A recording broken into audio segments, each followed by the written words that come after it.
Hey, Judy. What's wrong? It's a cold day when Christmas songs are played everywhere in the city. I stopped to look at a tree ornament that caught my eye. My husband, whose white breaths are clinging in the air, turns his head to look at me from a few steps ahead. He smiles softly, his ears red from the cold. I adore the way he looks at me. Nothing? Let's go home and have dinner. It's a hot stew for an especially cold day. I've already prepared it. Sounds great. Laughing, we hold hands and walk down the street. From somewhere, a familiar Christmas song comes into my ears. I'm Judy. What I'm about to tell you is a rather strange Christmas miracle I experienced a few years ago, and the story leading up to it. You're late. Before I could say anything, I cringed at the anger hurled at me by my husband, Dan. Where have you been? Well, I just went to the closest deli. It was the middle of December, when it felt like it was about to snow. His cuss words chased me out of the cold without my coat just a short time ago. Are you trying to fool me? I'm the breadwinner of this household. When I come home, I expect the proper dinner to be ready and served. Can't you even manage such an easy task? He grimaced at me in front of the dinner. No hot sauce. And how come you look blasé about it?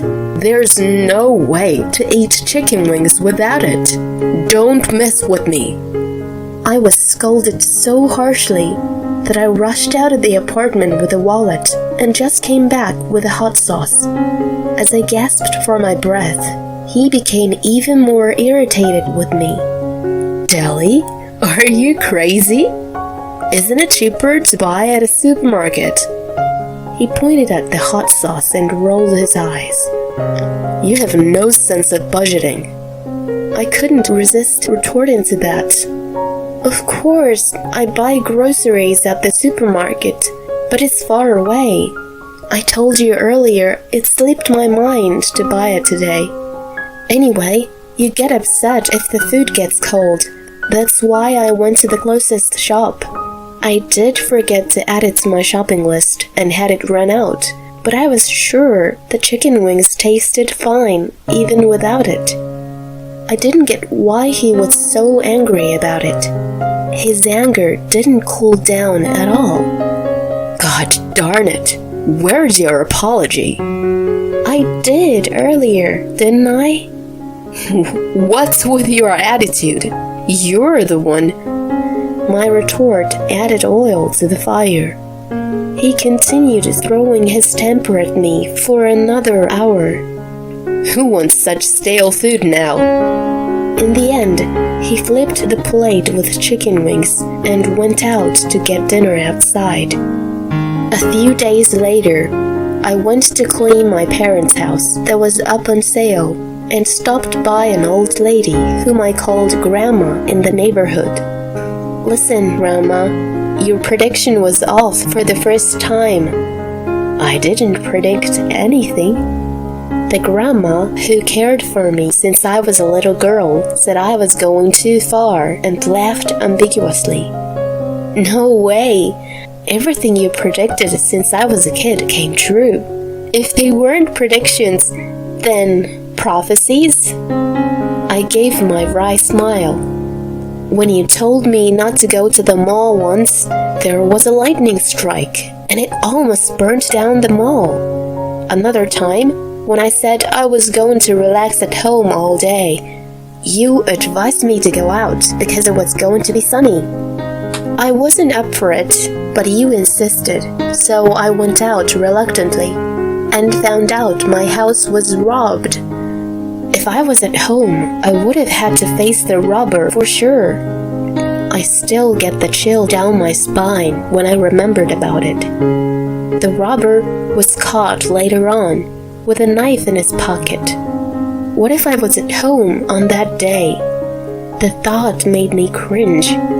Other than these, Her predictions came true like she was a real prophet. "Hey, Grandma." "Yes?" Even though she said it was all in my mind, or just a coincidence, she listened to me when my voice became serious. I don't think I would have been prepared for my mom's illness if you hadn't told me, especially she was my only family. My mom also said you gave her peace of mind. You told her that I would be blessed with something on one Christmas not far away. She was relieved to know that I would have a bright future before she left me behind. My mom told me about it in her hospital bed. It was a ray of hope for her, and seeing her content about it was a sign of her love for me. That's why when Dan proposed to me on Christmas Day, I thought it was just as you predicted.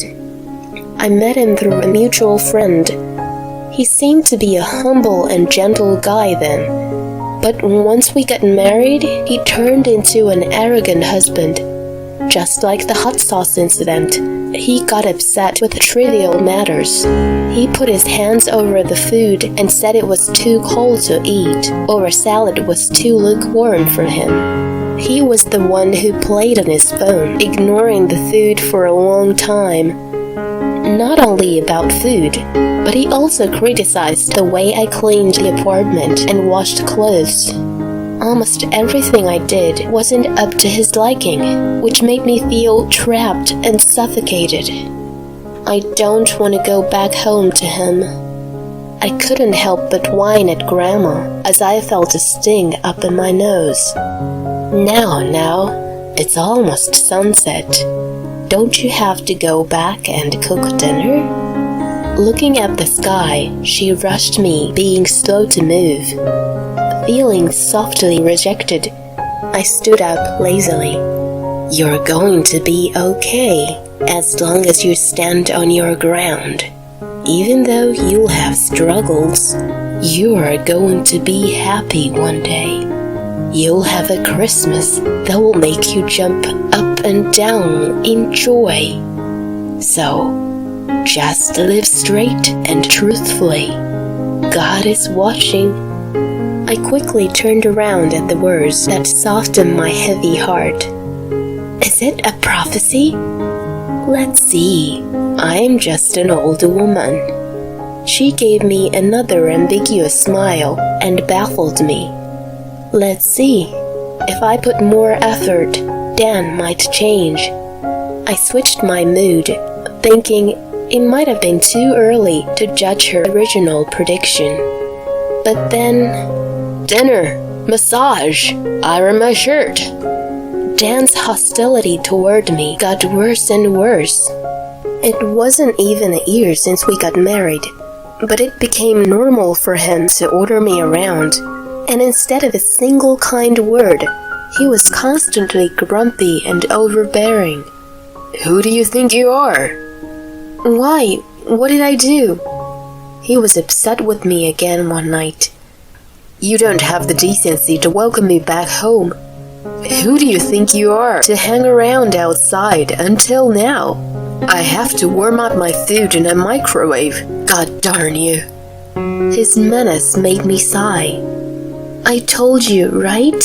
I had a co-op meeting tonight. I even left a note on the table for you." "Shut up! That's not an excuse for lazy cooking." "What do you mean? I didn't cut corners. I prepared the main and sides as usual." "If it's not freshly cooked, it's called cutting corners." His logic was messed up. I should be prioritized before anyone and anything. I've been feeding you. You're my wife. You must obey me. That's crazy. I was stunned by his incomprehensible demand. He stood on his dignity and proclaimed, "You have no family and relatives, and can't live on your own. A scum like you should shut up and just worship me. If you can't, I'll divorce you." He smirked at me. It seemed to me that he was releasing his stress by making me obey him.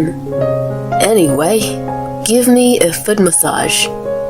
I tried my best to restrain myself from snapping back at him. He would have just become angrier anyway.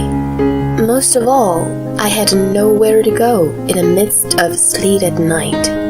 So I sat down on the floor to give him a massage. My life continued as such until one day I fainted from excruciating pain in the middle of grocery shopping and was taken to the hospital by ambulance. I don't understand. My mind went blank as my doctor explained my condition. This virus is transmitted by sexual intercourse. I had your husband get tested as well. Both of you have it. You didn't realize it as there was no symptom. As far as I could tell, you need surgery. I'm very sorry to say this, but I think the chance of conceiving in the future seems extremely unlikely. Regardless of his concern, he told me clearly and left. Dan followed the doctor in a hurry. I couldn't have a baby.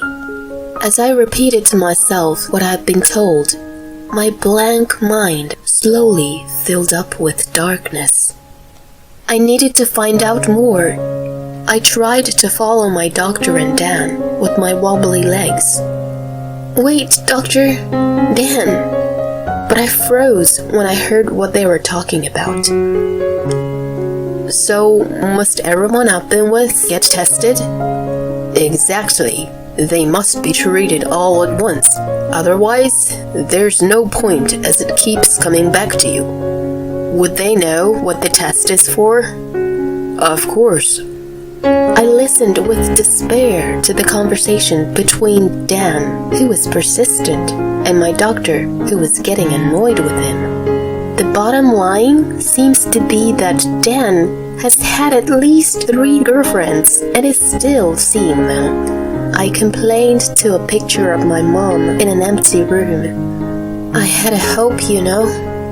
Even though he is not a good husband now, he might change once we have a baby. I kept the words of Grandma that I was going to struggle, but I would eventually be happy, like a good luck charm. I guess I was wrong. In fact, Dan seemed to only care about his own health. He was sensitive to his own condition and went to the hospital diligently, but he never showed any concern for me. As I lost my parents, I had a strong longing for having my own baby. I hoped for a happy family with a husband, children, and me. My tears rained down hard on a picture of my mom in my hands. Mom! A sob escaped from the gap between the fingers that clamped over my mouth. Dan suddenly appeared then. What are you wasting your time for? You haven't prepared dinner yet. Here are the divorce papers. This is your punishment for neglecting your master and making a fuss. He noisily came into the room and rained the papers down on my head as I was sitting down. You are irritatingly depressing. I'm ready to divorce you anytime. No problem for me. You're the one who's gonna be in trouble, right? Instead of slacking, do your duty if you don't want a divorce. I'm not slacking. Oh wait, there's one more punishment. I'm not giving you the living expenses this month. He looked happy, smirking, and came closer to me. I'm giving you, a chance to reflect and change your attitude. Know your place. If you disobey me, a divorce. When he finished with all he has to say, he left the room, looking refreshed. Divorce. I felt my feelings cool down at the sight of Dan's signatures on the papers. Mom, I decided. Wiping my tears from the picture frame, I spoke to my smiling mother. Watch over me. Then I kept quiet and continued living with Dan for a while. He treated me like a servant as usual and took out his fits of anger on me. I argued back here and there, but mostly passed the days in silence. And one day, "I've told you already, I can't eat lukewarm salad, and cold stew is out of the question. How long does it take for you to get things right?" As he began his tantrum, I sighed internally and decided to act on my plan. "If I don't obey, you are getting a divorce, right?" "Right, you remember that at least. If you don't want me to leave you, reflect on your stupidity." He sneered and leaned back in a chair. "You are a bit weak upstairs, aren't you?" "What the?" He fluttered his eyes in surprise at my reply. "What did you just say?" I looked at him, whose expression showed his disbelief. "You repeat the same thing every time. Do you know what vocabulary is? You only utter the word divorce over and over. Your lack of vocabulary is quite sad." "What the heck?" "Let's get a divorce. It's totally fine with me. I'll be a stranger to you just as you wish." "What the? Are you serious?" I smiled and said my farewell words to him, whose mouth was agape, and he even forgot to get angry as usual. "I've already moved all my necessary things out of here. If there's anything you don't need, just throw it away.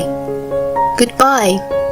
I shuffled off the apron I had bought when I got married and folded it lightly. I placed it gently in front of him and put the house keys on top of it. I looked at him one last time. Then I left the house with my pre-packed suitcase. "What the heck is going on?" His voice chased after me as if he snapped out of his confusion. I could care less. Yay, I'm free. I pretended not to hear anything. With a refreshed feeling, I made my way lightly to my parents' house, where I decided to live again. 1 year since then, the divorce was already finalized, yet Dan continued contacting me. "You are sorry, aren't you? I'll take you back if you apologize. A wife should..." and so on. I had turned off notifications and ignored the non-stop texts coming in, which I'd never experienced in my marriage. After much persistence, I decided to have a final face-to-face meeting with him at his parents' house. "Why have you been ignoring me?" Dan, who seemed to behave in front of his parents, spoke to me in a sensible way. "I've been texting you all this time, but you never replied once." "Oh yeah, I turned off the notification from you." "Why?" "It was too annoying." "I am annoying? Me?" "Yes, you. So, what do you want to talk to me about?" "You are..." His face slowly turned red with anger as I answered him in a deliberately annoyed manner. "What's with your attitude in front of my parents? What the heck do you..." "Oops, my bad." He finally shouted louder, but then he remembered where he was and uttered an apology that he had never made in his marriage. I thought to myself, wow, amazing. He knows how to apologize. I tried my best to resist the urge to make fun of it and prompted onward. "What do you need to talk to your ex-wife you divorced about?" He cut to the chase, puzzled that my attitude remained casual in the presence of his parents. "Hold on. Why are you acting so strange? Aren't you struggling after the divorce? How are you living now?" He made it sound like he was concerned about me. Yet he never came to check on me, even though he knew where I was. "I didn't mind getting back together, if that's what you want. Doesn't it make you happy?" Not at all. I almost laughed so hard seeing his overconfidence. It doesn't make me happy, and doesn't help me in any way. I'm making enough income to support myself. Besides, the living expenses you were giving me, were only $500 a month. It wasn't even enough for what we needed. I mean, you're the one who's struggling to manage such an amount without me, right? The cost I was covering for you are gone, and I'm much more comfortable being alone now. I don't understand the point of getting back together after being free. I pretended to be baffled, to which he was clearly agitated. What? You were supposed to be a housewife. I mean, the detail of our finance isn't what we're here to talk about. Unsettled by the presence of his parents, he mumbled, Listen, Dan, stop acting like a little kid who got caught doing mischief and calm down a bit. There's no point in trying to make yourself look good. They know all your secrets. What secrets? I signed him to be quiet and revealed the answers. You're mistaken about me. I wasn't just a housewife. I told you that I used to live abroad because of my late father's work, right? I used the German I learned back then to translate at home. There were many materials on the bookshelves, you know. I didn't care for those. Those were the materials and manuscripts before translation. You never touched those since you had no interest, right? Thanks to that, I was able to hide some equipment to record you. Wait. He was stunned by the word recording. It was his father who presented the real thing in front of him. See? All your secrets, like how you used to treat me, are out now. Your parents were in tears watching this and apologized to me. They are ashamed to have raised a son who treated me horribly. Being under the spotlight almost made him run for the hills. But his mother grabbed him and made him seated again. She signed me with her eyes, and I replied by pulling out the papers. These are copies of our divorce papers. There were parts marked with a red circle, which I pointed to Dan. You know them, don't you? No way. It was understandable for him to be in such a shock. What I pointed to him were the witness signatures. On it were written the names of someone he knew very well. Actually, there wasn't enough space. You had more than 2 girlfriends, right? Wait a sec. No more waiting. Before I could continue, a resentful voice was the first to echo. Dan, you never told us about STD. We only have a relationship with you. That means you brought it in from somewhere else, didn't you? I mean, what am I, a fling? Didn't you say we'll get married one day? That's a statement only a bachelor should say. Oh no. We watched the video too. You are a villain not only to us, but to all women. You are the #1 public enemy. You are finished. Surrounded by his girlfriends, Dan crumbled to the floor. At such a son, his parents made exaggerated sighs. I had a private detective look into his girlfriends and secretly contacted them. Of course, I had told my ex-in-laws the whole story too. The result was this chaos. Your game is up now. No! There was a strong request from his parents that their son needed punishment. All his girlfriends and I demanded compensation from him. He worked for a company owned by a family member of his mother, so the payments were deducted from the payroll to prevent him from escaping. He was forcibly taken back to his parents' home, and under their strict supervision, he was facing a long period of compensation payments. 6 years have passed since then. Hey Judy, what's wrong?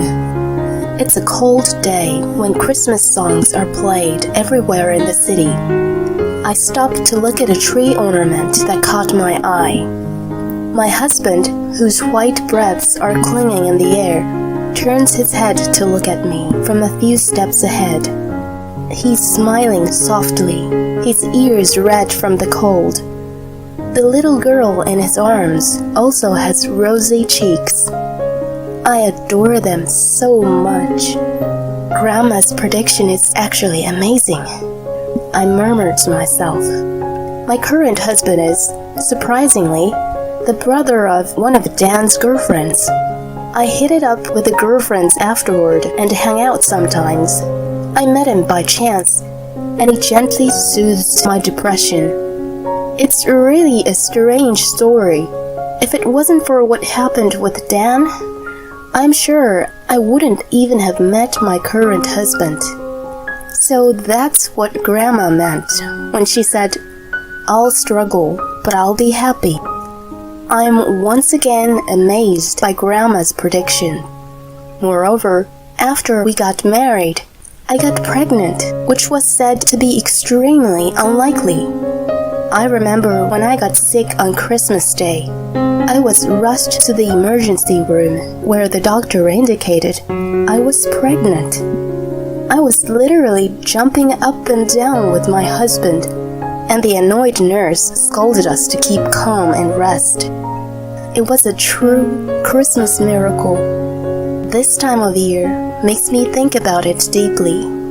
I've been hurt a lot by Dan, but now I'm so happy. Mommy! I come out of my thoughts when my daughter leaves my husband's arms and clings to me in her fuzzy coat. Nothing. Let's go home and have dinner. It's hot stew for an especially cold day. I've already prepared it. Sounds great. Yay! Laughing, we held hands and walked down the street. From somewhere, a familiar Christmas song comes into my ears.